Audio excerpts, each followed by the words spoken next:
Good morning students. आज हम group का एक एग्जाम्पल है कि सिद्ध कीजिए कि धनात्मक परिमेय संख्याओं का समुच्चय Q प्लस संक्रिया स्टार के लिए क्रम विनिमय ग्रुप है, जहाँ ये संक्रिया स्टार इस तरीके से डिफाइन हो रखी है कि A star b equal to a B upon two for all a b belongs to Q plus. तो इसे हम सॉल्व करेंगे। तो यहाँ अपने को धनात्मक परिमेय संख्याओं के समुच्चय Q प्लस को स्टार संक्रिया के लिए एक अबेलियन ग्रुप या क्रम विनिमय ग्रुप प्रूव करना है। तो इसके लिए सबसे पहले जो फर्स्ट प्रॉपर्टी होती है वो होती है समृद्ध गुणधर्म या समृद्धता, यानी closure property.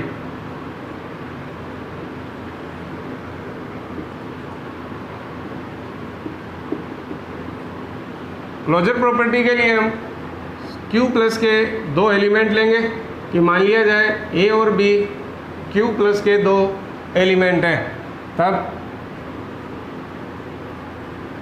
A star B equals to क्या हो जाएगा, A स्टार B डिफाइन कर रखा है कि A B upon to.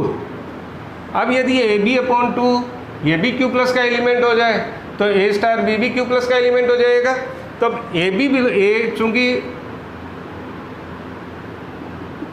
A Q plus का एलिमेंट है, यानी A एक धनात्मक परिमेय संख्या है, B भी एक धनात्मक परिमेय संख्या है। तो जो दो धनात्मक परिमेय संख्याओं को अपन मल्टीप्लाई करेंगे तो भी हमें एक धनात्मक परिमेय संख्या ही मिलेगी। इसका मतलब है कि ए बी भी एक धनात्मक परिमेय संख्या होगी। It means a B upon two ये भी एक धनात्मक परिमेय संख्या होगी। तो ये A स्टार B भी क्या हो जाएगा, Q प्लस का एलिमेंट हो जाएगा। It means A star B belongs to Q plus for all A and B belongs to Q plus. Then this implies संक्रिया स्टार Q प्लस में समृद्ध है, अर्थात संक्रिया स्टार Q प्लस में एक द्विचर संक्रिया है। दूसरी प्रॉपर्टी आती है साचर्यता या associativity.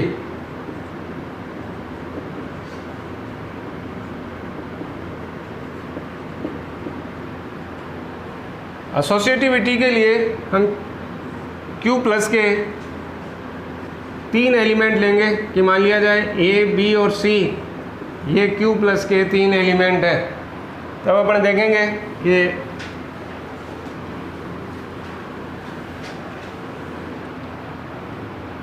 A star B star C इसकी वैल्यू क्या आती है। तो चूंकि A star B means a B upon two और स्टार C। अब ए बी अपॉन टू ये एक एलिमेंट हो गया और साथ में स्टार C। तो इस संक्रिया को डिफाइन करने के लिए फिर A B upon two into C upon two means value हो गई A B C upon four. क्योंकि ए बी सी एक जनरली Q प्लस के एलिमेंट है, इसलिए ये वैल्यू आ जाएगी। इसी तरीके से A star B star C की वैल्यू निकालते हैं तो ये वैल्यू क्या आएगी, A स्टार। अब B स्टार C को अपन लिख सकते हैं बी सी अपॉन टू। अब बी सी अपॉन टू एक एलिमेंट हो गया ये, फिर यहाँ पर ये एक एलिमेंट A और दूसरा element B C upon two.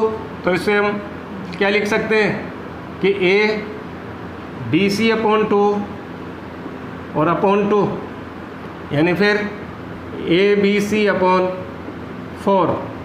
तो ये दोनों वैल्यू इक्वल है, इसलिए A star B star C equals to A star B star C for all A, B and C belongs to Q plus.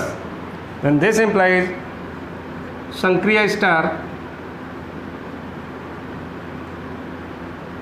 Q plus में सहचारी है। तो ये सेकंड प्रॉपर्टी हो गई। थर्ड नंबर पे अपन देखते हैं कि आइडेंटिटी एलिमेंट के लिए कि आइडेंटिटी एलिमेंट विद्यमान है या नहीं है। तो थर्ड पार्ट है तत्समक अवयव का अस्तित्व, यानी एग्जिस्टेंस ऑफ आइडेंटिटी एलिमेंट।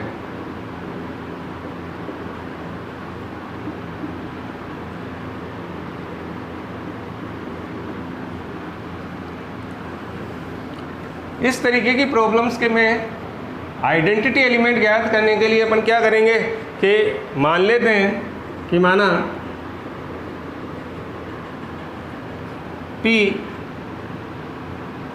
संक्रिय स्टार के लिए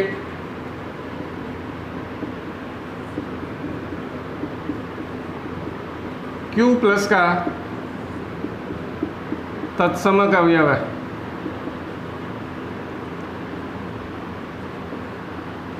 इस संक्रिया के लिए इस Q प्लस का आइडेंटिटी एलिमेंट अपन ने मान लिया कि ये P है। तब आइडेंटिटी एलिमेंट की परिभाषा से क्या होगा कि for all A belongs to Q plus क्या होना चाहिए कि A star P equals two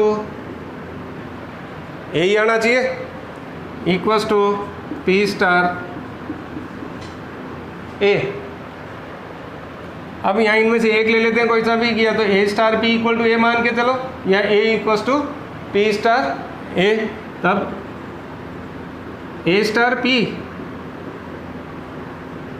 equals to A, this implies, अब A स्टार P का मतलब है AP अपॉन 2, तो AP upon 2 equals to A। It means P की वैल्यू क्या आ गई, P इक्वल्स टू 2, जो कि ये 2 Q प्लस का एलिमेंट है या नहीं है, तो ये Q प्लस का एलिमेंट है। It means P equals two 2 संक्रिय स्टार के लिए यह आइडेंटिटी एलिमेंट हो गया Q प्लस का।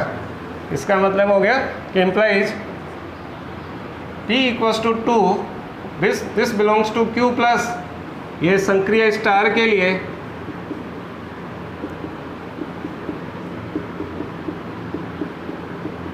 Q प्लस का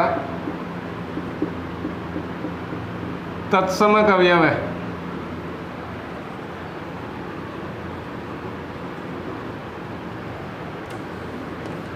अब अगली प्रॉपर्टी है प्रतिलोम अवयव का अस्तित्व।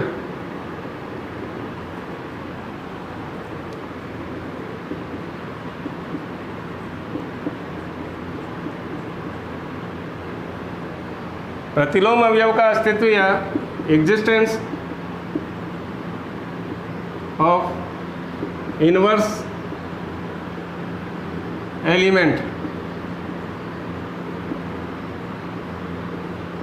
प्रतिलोम अवयव विद्यमान है या नहीं है, तो इस Q प्लस के हर एक एलिमेंट के लिए संक्रिया का के लिए Q प्लस के हर एक एलिमेंट का इनवर्स एलिमेंट इसमें विद्यमान है या नहीं है, ये देखते हैं। तो इसके लिए अपन ये मान लेते हैं कि मान लिया जाए Q ये संक्रिय स्टार के लिए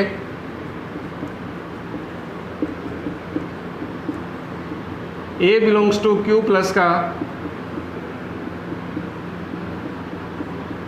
प्रतिलोम अवयव है।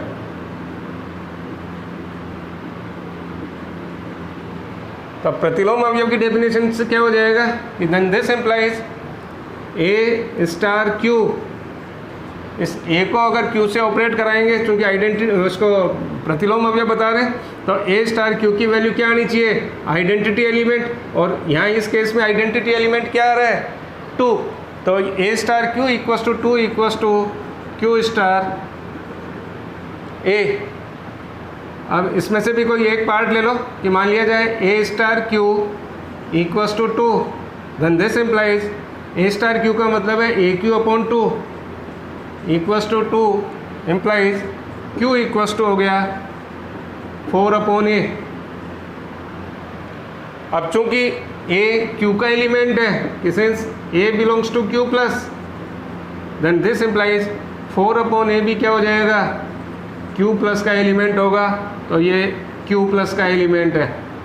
इसका मतलब क्या हुआ कि 4/A जो कि Q प्लस का एलिमेंट है, ये A belongs to Q plus का प्रतिलोम अवयव होगा। Implies 4/A belongs to Q plus, A belongs to Q plus का प्रतिलोम अवयव है।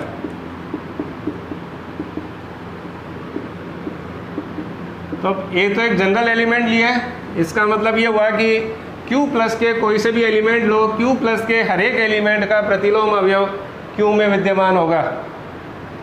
इम्प्लाइज Q प्लस के प्रतिलोम अवयव, Q प्लस के प्रत्येक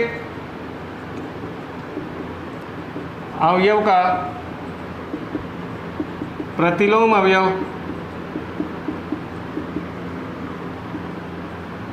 Q प्लस में विद्यमान है। तो ये चारों प्रॉपर्टी से Q प्लस संक्रिय स्टार के लिए एक ग्रुप हो। पांचवी प्रॉपर्टी है क्रम विनिमयता।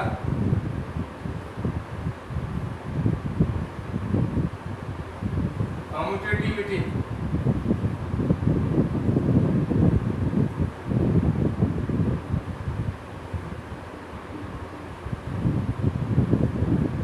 प्रॉपर्टी के लिए हम Q प्लस के दो एलिमेंट लेते हैं, मान लिया जाए A और B, ये Q प्लस के दो एलिमेंट हैं, तब A star B equals two आता है, संक्रिया जो परिभाषित करेगी उससे AB/2। अब चूंकि A और B ये दोनों Q प्लस के एलिमेंट है, ये दोनों धनात्मक परिमेय संख्याएं हैं, इसलिए AB और BA दोनों की वैल्यू क्या होगी, बराबर होगी। तो AB/2 को अपन BA/2 भी लिख सकते हैं, और संक्रिया को परिभाषित करके उसके हिसाब से BA/2 का मतलब हो गया B स्टार A, इसलिए A star B equals two B star A और A and B belongs to Q plus, implied संक्रिय स्टार G में, Q प्लस में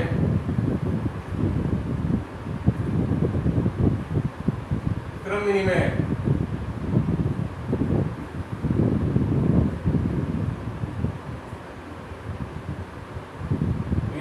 ग्रुप के लिए भी क्रम विनिमय ग्रुप के लिए पांचों प्रॉपर्टी प्रूव हो गई।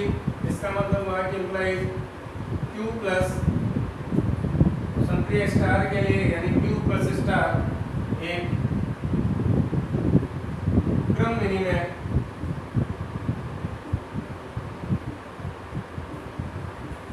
ग्रुप है। Thank you.